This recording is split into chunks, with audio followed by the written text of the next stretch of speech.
അവരെ കണ്ടെത്തിയതിന് ശേഷമുള്ള ഒരു സന്തോഷ പ്രകടനം. കാരണം ഈ 12 മണിക്കൂർ എന്ന് പറയുന്നത് അത്രയും വലിയ ആശങ്കകൾ നിറഞ്ഞ മണിക്കൂറുകൾ തന്നെയാണ്. എത്ര പരിചയമുള്ള സ്ത്രീകളാണ്, കാടുമായി ഇടപഴകി നിൽക്കുന്ന സ്ത്രീകളാണ്, പോരാളികളാണ് എന്ന് പറഞ്ഞാൽ പോലും ഏത് രീതിയിൽ അവരുടെ ഒരു അതിജീവനം സാധ്യമാകും എന്ന ചെറിയ ഒരു ആശങ്ക ആ നാട്ടുകാരിലും ഉണ്ടായിരുന്നിരിക്കണം.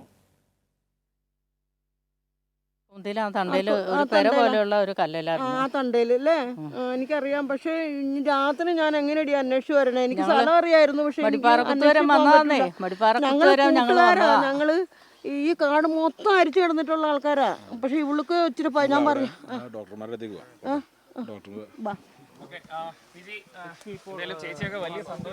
വിനീഷ, ഏതായാലും ഈ നാട്ടുകാരും വീട്ടുകാരും സുഹൃത്തുക്കളും എല്ലാം സന്തോഷ കണ്ണുനീർ പൊഴിക്കുകയാണ്.